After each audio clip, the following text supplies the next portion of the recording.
Hello, welcome to This Week in Japan. I'm the Gaijin John. I'm the Geek Tom. And together we are Geeks and Gaijins, and we bring you all the local news about which we enthuse about the land of the rising sun. And this week, Thomas, we have silent eating, telegrams, Metal Gear, and apartments for prime ministers. So upscale apartments. Of course. What else would you expect for a Prime Minister? According to Suga, he wants something worse. Oh, okay. That's interesting. Quick news update thing that I don't know where to put in the schedule. Yay! Mori has an actual replacement now who's not an awful human being. Well, that we know of. Thomas, I think you could say that about literally all people in politics. Or just all people. I like to add a little flair of mystery to every single comment. I like to add a yet or a that we know of. Just, to add that flair of drama to everything. Keeps people on their toes. Yes, so Mori has been replaced by an actual human being, likely. Her name is Seiko Hashimoto. She is a former Olympian herself and just generally, badass person. So, yeah. So hopefully that all goes well, if the Olympics will continue to happen. Yes. Yes, indeed. It's hard to tell exactly, and I do give my sympathies to her. She's not inherited a fairly comfortable job, and I feel she's going to get a lot of the flack regardless of whether the Olympics go forward or not. So, God bless her. We might hear some more Olympics news later in the programme, but first of all, we have Cute Corner. Aww. Way. Well, Cute Corner this week is a mascot, but first we have to set this up. How are we going to set it up, John? First of all, this is a cute little manga, 4 panels. It's not a manga, it's an informational comic strip released by the city of Kyoto, which shows people how to eat quietly, or eat and not talk. So you are to go out to restaurants, consume, speak in no way, and then go home. It's a revolutionary concept. Yeah. Have these people seen the tube? But yeah, I think it's the implication that because, you can't eat with a mask on, no matter how many Japanese tech billionaires have tried, that basically, please try and eat silently so you don't spread the Rona. And also, our restaurants all, stay existing. But there are lots of people who are a bit wow, this is a bit weird. Yeah, it makes lots of people not want to go there and feel bad for the restaurants and feel guilty for just talking in public, which is Goodness me, what are they going to do with themselves, John, now that they actually have to, do something about the pandemic that's affecting everyone's lives? I think the main issue here is it's putting the blame and emphasis for doing stuff about the pandemic onto the onto people as if they're doing stuff wrong, when literally no one in government or in any official statement is doing anything. That is true. On its own, it seems fairly innocuous. It's a fairly good standard practice. But if it's the only avenue of virus prevention that's being pursued, it's a little patronising. Yeah. It's a lot patronising, actually. I think that's the main issue here, because everyone's just, guys, if you just don't talk while you're eating, everything will be fine, because Japan's doing so well at dealing with the corona. Sorry, I couldn't keep a straight face. There was a much more fun approach to this, which was by the nearby city of Katsuragi in Nara, which is just near Kyoto. And this is Katsuragi's mascot, Renka-chan, who is based on the legend of Princess Chujo, passed down by the local temple.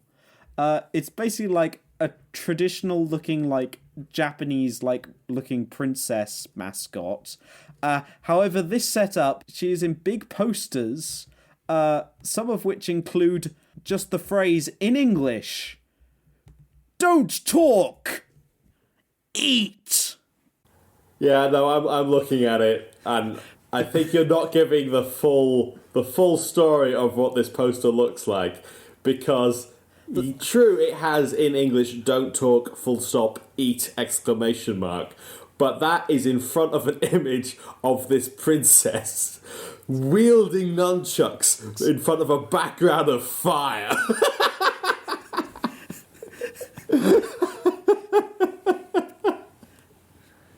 Yeah. It's a very, very different approach to Kyoto.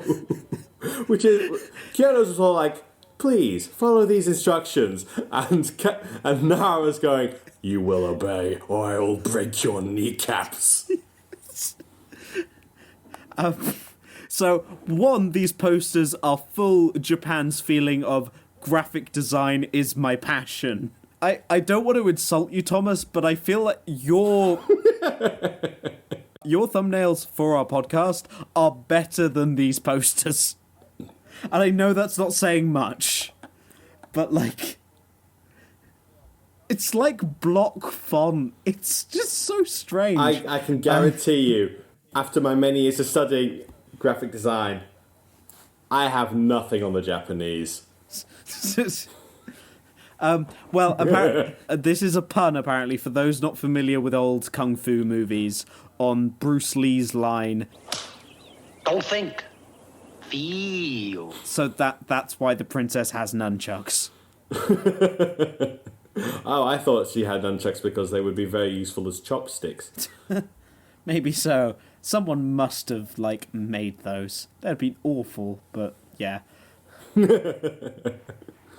Though, if you do want these posters, they can all be downloaded from the city's website for free. Oh, I am sorely tempted. I Would cover my walls in Renka-chan. It's just great. The thing is, this isn't patronizing. This is just like, I feel this mascot. Like, the other one was like, oh, guys, the government says, oh, it's maybe not a good idea to go do this. You could do this. It's like, no. Anime princess tells you to shut up. Oh, dear. But yes, this is the cute corner that is Renka-chan. And that is Katsuragi City in Nara Prefecture. Peace was never an option.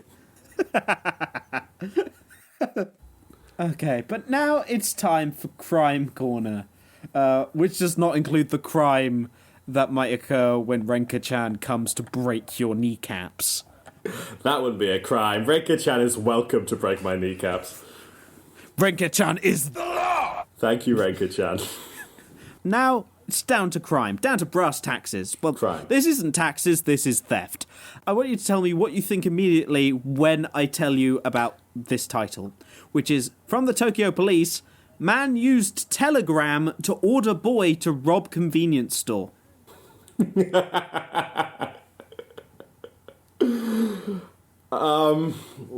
Only in Japan would they have the technology to pull off this amazing feat. Every other country in the world has long discarded the telegram, but Japan, no. That's half of Japan's communication is done through telegram. The thing is, there are two sides to this, because one, that's not what this title means. It's the instant messaging app Telegram. Oh, well, that's not less interesting. And also there are arguments over what constitutes a boy, because the man is 23 and the boy is 19. But because of the way Japanese adult system works, he's technically not an adult till the year he turns 20. However, when the man was arrested, he said he denies the allegations, blah, blah, blah, blah, blah. But this leads me to something I was talking about, which came up in one of my classes, which is telegrams are a thing in Japan. That's real. That part is real. Like actual...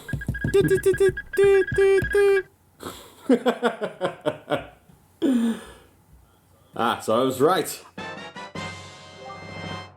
When the teachers told me, like, I thought they were joking. I legitimately thought they were, like, trying to, like, pull my leg in front of the students. No, they wouldn't do that, John. I will say this to any international listeners who Telegram is technically still available in the United States, by the way, 1982. So there was a telemessage service to replace it. But so currently in Japan, you can send telegrams, but it is mainly it is a traditional thing. It is a tradition to send telegrams. What? So there's something you send for special occasions, such as weddings, funerals, or graduations. And basically what happens... Like greeting cards or postcards or something like that. Kind of. So local post offices are offered for them to be printed on like special decorated paper and envelopes. So they're not actual telegrams at this point. So if you do... I did look up the process of how to send a telegram in Japan. You can use the Romanized alphabet, and you can also use kanji. And it costs about... It's expensive. The international telegram is about 3,000 yen, which is about $30. Charge per word, which is the same throughout the world, is 240 yen. So that's about $2 per word. Christ. Yeah, so you can get them on like special decorated things. So there's an entire like setup, and they do look rather beautiful. So these are like a gift telegram services. So essentially what you do is you call them up and you ask them to send a telegram. So you tell them what you want on it. And then they... Yep, carry on. You're right there, Thomas. The sheer audacity to call someone up and demand the type of telegram you want from them. You're already calling them. Just give your congratulations there. No, you're not. No, you're telegram. not calling them. You're calling a courier. You're calling the telephone company. Oh, right. So you dial 115. Telegram Day is celebrated on the 5th of November, so 115. Okay, no, you've lost me again. You've lost me again. There's a Telegram Day. Apparently so. There's a Telegram Day in Japan. Okay. Where they celebrate telegrams. So these telegrams are sent via modern server networks instead of like the electrical wires of telegrams, which hasn't been used since 1962. And then just printed out with modern printers. What? Okay, so apparently I was reading the international prices. The basic telegram of up to 25 characters is about $4 when ordered online. What's the point of this? So it's like a gifting. It's like a gifting basic exchange. So you can get a catalogue of telegram services from NTT East, which serves Tokyo in the eastern and northern Japan. That catalogue of telegram services is 33 pages long. What? So basically, they're accompanied by gifts. That's what it's like an IKEA catalogue for gifts to accompany your message. So ones can be like a Hello Kitty doll, like accessory boxes. Some of them like with the telegram on like engraved on the boxes. You can also get telegrams that come with incense sticks to burn at graves. And yeah, because people send them at funerals. And so it's like the New Year's greeting cards that Japan send at the end of the year, says a spokesman for this company. Sure, boss, whatever you say. Thomas, do you want to guess how many telegrams were sent in Japan in 2012? 1 million telegrams, John.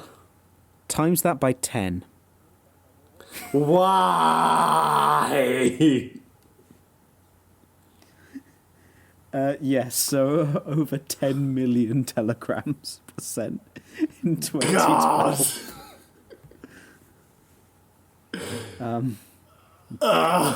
So apparently that tally has been falling by about 10% every year, so I don't know if it's down to about 1 million now. It's basically, it's sending stylish, it's a greeting cards thing that for some reason they call telegrams. Like, this is not actually a telegram. So it's not actual telegram. It's not to be confused with actual telegrams, which you could technically still do in Japan, and it's not to be confused with Telegram, the messaging service. Yeah. So there's like 3 different telegrams running around Japan, all pretending to be each other. Yeah, so this culture is continuing, including one person who's quoted in this article who says, "I sent my mother a Doraemon telegram," a 27-year-old Japanese model wrote on her blog for Mother's Day. Basically, which the stuffed toy comes with a pre-recorded greeting. I see and you have a thanks the calorie mate. recipient for working hard. The thing you're holding now?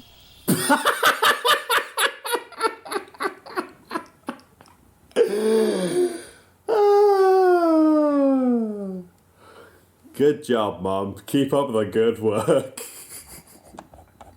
Really appreciate all the effort you've been putting in those extra hours overtime.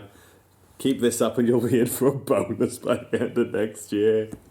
So telegrams do exist, but they don't, and it's confusing. They just send a message and print it off. But some telegram gifts include, that I have here, from the East Japan Project Collection. There is a bowl that's an iPhone speaker, made out of ceramic or walnut. There are stand-up pens. There is cutlery. There is a basket for trifles, a teapot, and a wrapping cloth. Telegrams. All very essential items. Indeed. God's sake. Japan, why are you so old? But, Thomas, do you know what's also essential so you can keep your stamina full? It's snack break. Drugs? Okay, fine.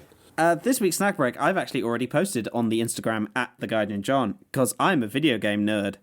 And for those who are our fans of Metal Gear, I see. you might know the one food this could be, especially if you're a fan of Metal Gear Solid 3.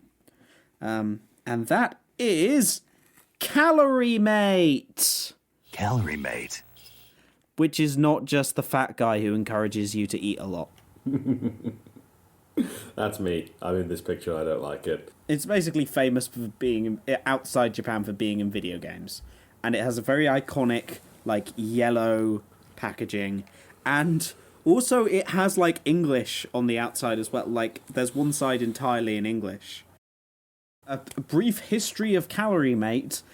It was released in 1983. Is meant to be like a nutritional energy bar. There are also energy like gels, like we've had before, like the Slurpee gels.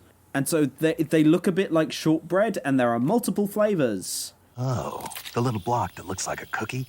The first that was released was cheese in 1983. Hell yes. Then in 1984 they had fruit. In 1993 we have the classic that I have here, chocolate. Try it, it's pretty good. Hell yes. And then a maple in 2009, and plain. Ooh. And plain in 2014, which I don't know what plain means. Never seen anything like it. Plain? Yeah, so if you're a fan of Metal Gear Solid 3, you can get a chocolate-flavoured Calorie Mate block, which for some reason was changed to maple flavour in the 2011 HD re-release, apparently trying to promote maple-flavoured Calorie Mate. Though it fully restores Naked Snake's stamina, and though the fact the game takes place in 1964, 19 years before Calorie Mate was released. It sounds like a space-age food. Yeah, don't even worry about that, John. Don't worry about that, John. And there was an good. entire character apparently talking about the benefits of eating it, including its ability to help maintain a healthy weight. It's just perfect for giving your body the nutrition it needs in combat. It is not, I don't have information on whether this was actually sponsored. I feel like it... Yeah. It feels like it has to have been, but...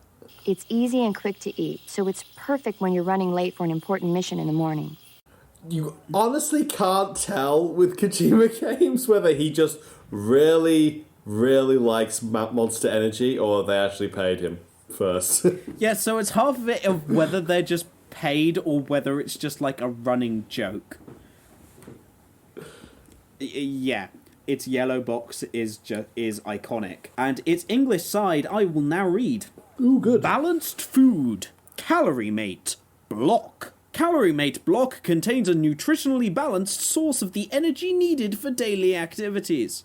Calorie Mate block is great for people who are always on the go, needing an easy way of consuming energy and nutrition, whether it is for breakfast, work, sports, study, or any busy time. I thought it was any business time then. That's actually... No. That's... John, are you there, John? John! So they really, at the end of it, they have a note to ensure freshness. Please eat as soon as possible after opening the package. Uh-oh.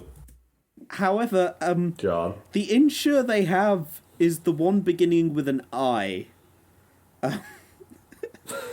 So to ensure the freshness, as in to pay, no. as in to insure a car. I was going to say, the English... Hello, yes, I would like to buy one freshness insurance, please. Apparently, I have... That'll be £900 a month, sir. I have looked it up. Deal! That it can mean insure something against misfortune, like to... It's just a very irregular spelling.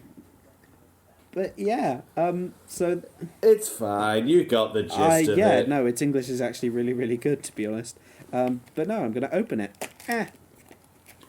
Okay, so it's inside my box, which I think cost maybe 200 yen, maybe? 200, 300 yen? Ooh. You get, I think, 4 sticks of Calorie Mate that come in 2 packets. So you can open it. Yeah. And basically, yeah, they're just shortbread fingers. I'm sorry if this was your childhood, but they are just shortbread fingers. Hey, nothing wrong with shortbread fingers. You imagine something exciting within the yellow box that will help you have a healthy lifestyle that you need to ensure.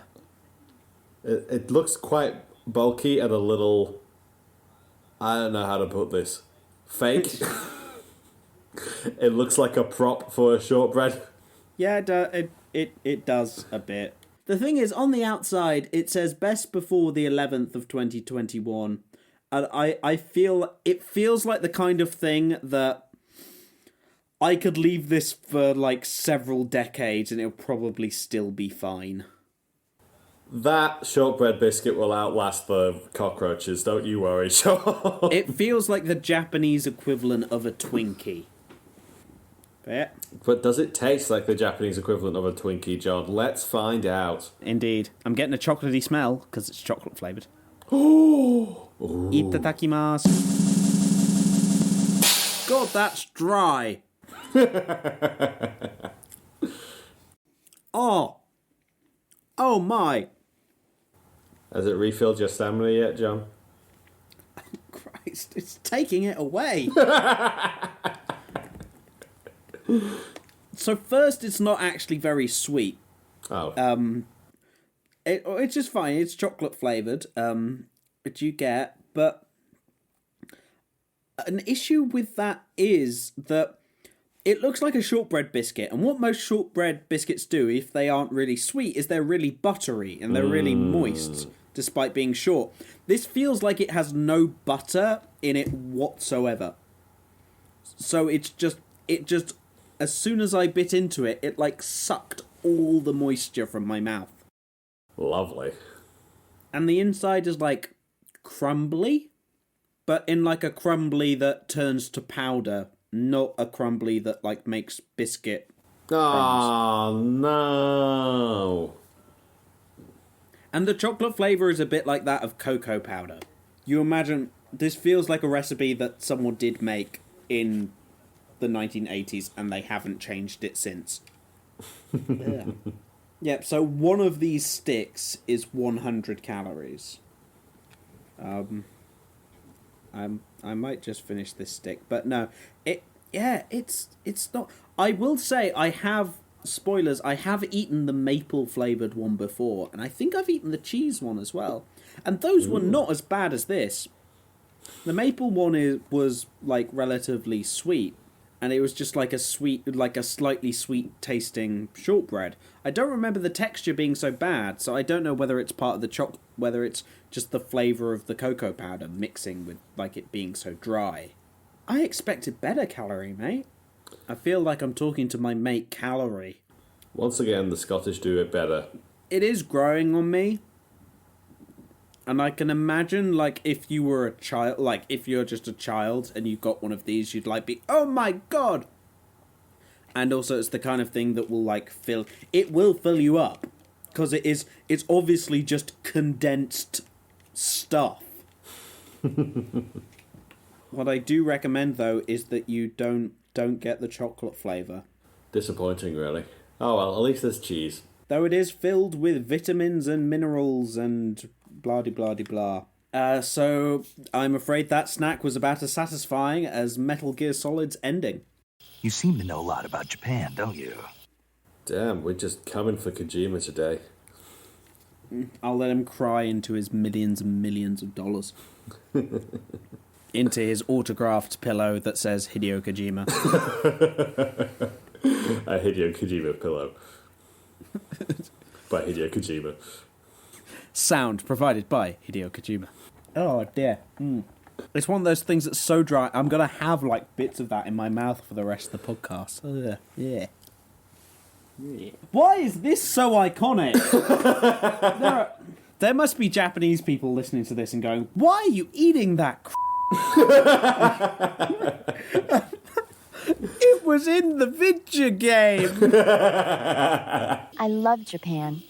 Maybe you should wash it down with a can of Monster Energy drink. That'll get you all the hydration you need, John. That sounds foul. Maybe that was the secret all along. That was what Kojima was trying to tell us. Though apparently that Calorie Mate, there is also a canned drink of it as well, called Calorie Mate Can. Oh my, well, that's the next week's snack break sorted then. The follow-up, Calorie Mate 2, Calorie Can. To be honest, I think like the jelly packet might be nicer, because it's not just going to be so dry. That's the biggest problem there. Like, there are so much more nicer shortbread style biscuits than that. Yeah. But regardless, it's on to our final section of the show, which is the Japanese government is weird still, because nothing's happening in Japan, guys. Everyone's just waiting to be vaccinated, and all like the vaccine people are saying, just wait a bit longer. So none of the fun stuff is happening, just the depressing stuff, or just the boring things. I literally haven't left the prefecture or the neighbouring prefecture in an entire year. My fun now is going to art museums. I'm 23 years old. But quickly, talking about my neighbouring prefecture, it is the governor of that prefecture. This is Shimane Prefecture. And its governor, Tatsuya Maruyama, said he plans on withdrawing any torch relay events from his prefecture because the Olympics seem like a pretty dumb idea at this point. Oh, well, that's going to scupper some people's plans, I'm sure.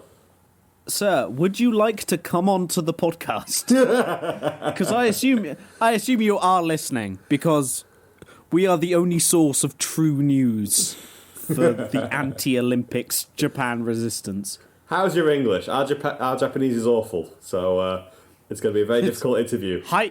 So essentially, Maruyama commented that he believes the Tokyo Olympics should be cancelled if the coronavirus situation doesn't improve, which it looks like it won't, because Japan is like still going, oh well, vaccinations have started, but it's gonna be a while until we get like properly into it, and yeah, and so when stuff will happen, nobody knows, and so the governor has also said that he would cancel the torch relay events in Shimane Prefecture if the situation doesn't improve. Now, the torch relay starts in March. This was the same torch relay that Mori said, you should get celebrities to run, but just get them to run in isolated areas so they don't attract crowds. The thing is, though, I do understand why Shimane is so, like, scared of there being, like, an epidemic of new coronavirus cases around Japan, because currently Tokyo has about 108,000. Shimane has 287.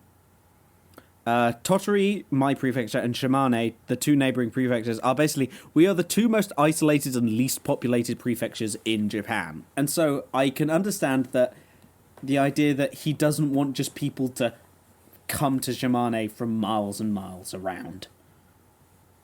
And this has, of course, gathered loads of mixed opinions. But no, I support him. There we go. Put my flag down. This is where we fight. We should just cancel the Olympics, guys. Delay it. Do please. This is coming completely out of the blue for you, John. This is completely out of character. I never thought you would say something like this. Something so controversial. Well, I will say I will release on podcast air now. My current plan is to leave Japan around August time to come back to the UK. Whether that will end up happening, God only knows. See what happens. See the state of the world 6 months ago. See the state of the world in 6 months. Who on earth knows? So technically, I should want the Olympics to be happening because I should want to be able to experience the Olympics in Japan. Like that was that was like one of the big things. Oh, come to Japan. I can get to teach lessons about the Olympics. I've prepared and taught lessons about the Olympics, assuming they were going to happen. We did entire lessons I made on the Paralympics. I should want it to happen before I leave, but I want Japan to have a successful Olympics that the Japanese people are able to be proud of and enjoy. And right now, it's not happening. And I say that as someone who went to the 2012 Olympics, and at the age of 15, and I remember it as one of the fondest memories from my childhood. But yeah, just makes me sad. Your granny didn't die of coronavirus after the 2012 Olympics, so there's that to consider in this situation. Yes, no, exactly. That was... Please listen to Thomas for the actual point and not me just rambling. Yeah. That's a change of pace. That's never happened before. And of course, the man in charge of this all is Suga Lin, Yoshihide Suga Yoshihide, the Prime Minister of Japan. And our sweet Sugade. The thing is, Suga has brought, even more bad attention in the news. God damn it, man. Somehow even more. You had 2 whole weeks when Mori was attracting all the headlines, and now you're straight back onto your old bullshit. Part of it being the fact that his son, this is an ongoing thing, that lots of ministry officials are found to have been dining with his son, who's not an official part of the government, and basically giving the company where Suga's eldest son works loads of fancy dinners and etc., which, because I come from the UK, is totally fine, and I don't think that we should call for their resignation because of it. Oh, calling for resignation is just something that the British people don't want to see, John. There's no reason to ever do that. And I imagine the Japanese people feel the same. There's nothing wrong with this sort of mixture of family and politics. There's never been an example in recent history of that being a bad thing. This is, again, a British Twitter/news reference, but this is more fun and more dumb. So one of the weirdest things that Suga has been criticised for currently is that he commutes to his office. Okay, you're going to have to explain that one to me, John, because I'm not quite getting it. So Suga, since he came into power last year, since he became Prime Minister, he has not moved in to the official residence, like the equivalent of number 10 Downing Street, the White House, etc. He's not actually living there. He lives at an apartment block nearby. Okay. So this is an apartment complex that it seems is where a bunch of the members of parliament live. So it's like a members of parliament frat house. Oh God! Oh, I'm immediately against it. Make it stop. Oh. And apparently it is a whole 250 meters from the office, which is where the official residence is, to this apartment complex. So it's not far. do we have a reason why he's chosen not to move into the official residence? Not really. He just doesn't feel like it. So the main, theorized idea is that Semi blaming his wife? Basically saying that Suga speculated he is unwilling to move as his wife, Mariko, wishes to remain out the spotlight. And apparently, so by going to live in this place, that it would put her more in the spotlight? I feel like if that was your intention, you wouldn't immediately throw her under the bus for the slightest bit of criticism levied against you. I mean, if everyone's going, hey, why don't you move into the important building? You go, oh, I can't do that because my wife doesn't want any attention being put her way. You've kind of defeated the purpose of the exercise. He does live in the apartment with his wife, and when he became chief cabinet secretary in 2012, there was a proper residence for that, but he decided to stay in the apartment as well. So this is not super unusual for him. Apparently his wife has been cooking all his meals when he's not been dining out at dinner parties. But so because of the large earthquake, this has basically come into the forefront, because people basically calling him selfish, because you obviously don't have all the setup to be prime minister in his apartment, and you have to basically walk the 2-3 minutes to his office if there's ever a crisis. To which one of the main critics, including an ex-prime minister, said a minute or two means a lot when it comes to crisis management. Noda, the ex-prime minister, also warned that an earthquake could damage the roads in the capital and therefore take more than 20 minutes for Suga to get to the office, even though it is so close. Which it does. So there are elements of this that does make sense. Though Suga has just said that he is prepared to respond to crisis even in the current situation. And I feel like this is the weirdest indictment showing that Japan might finally accept working from home.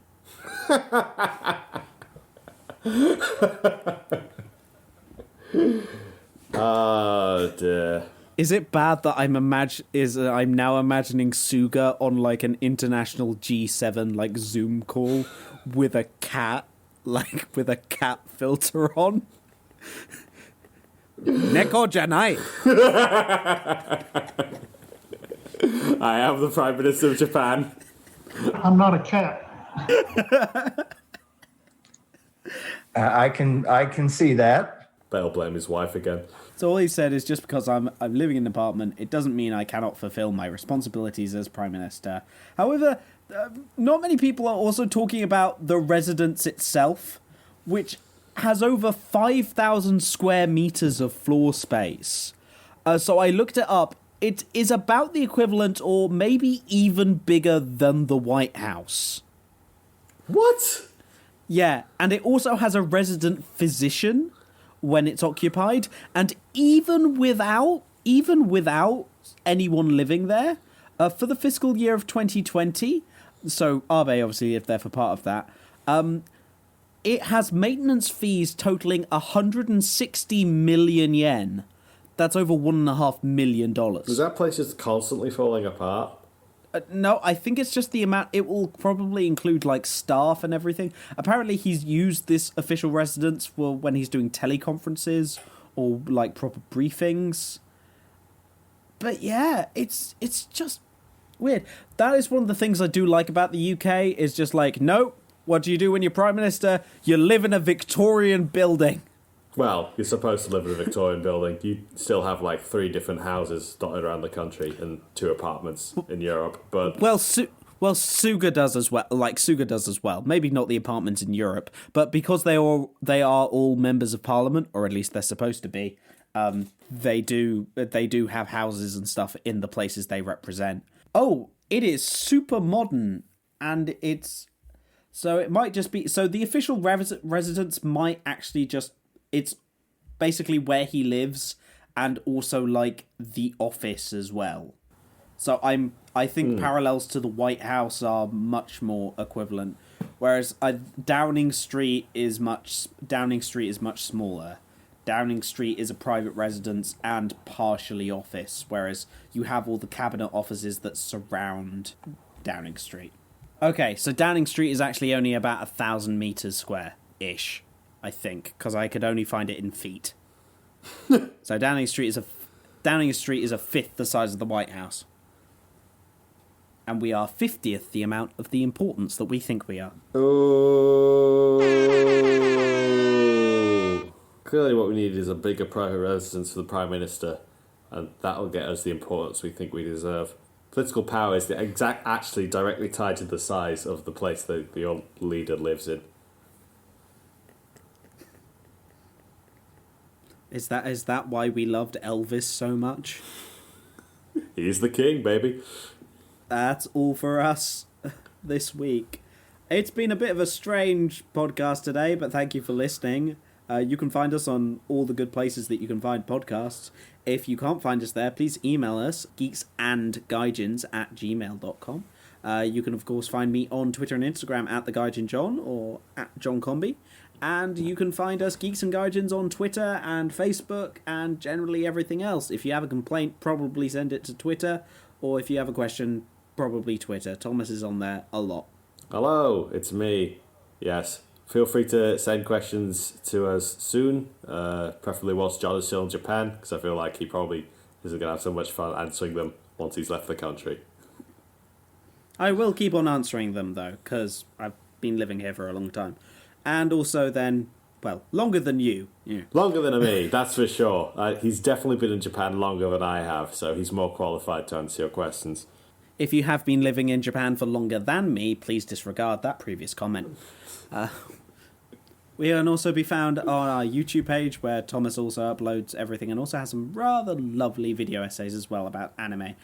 And you can also find us on Twitch. We are Geeks and Gaijins on Twitch. We have been making our way very slowly through Danganronpa V3. And we're trying, though the world is busy and so are we at the moment. But yeah. Well, thank you all for listening to this, our 69th episode. Haha, nice. As you can tell, we did nothing special to celebrate the occasion, because that's just how we roll. I hope you're all doing very well. And Thomas didn't tell me about it beforehand. I sent you all the information you needed to know. I hope you're all doing well. My love and support to anyone living in Texas or has friends and family in Texas at the moment. God bless you all. And I hope we'll see you next week. Because we will see you next week in Japan. Bye-bye.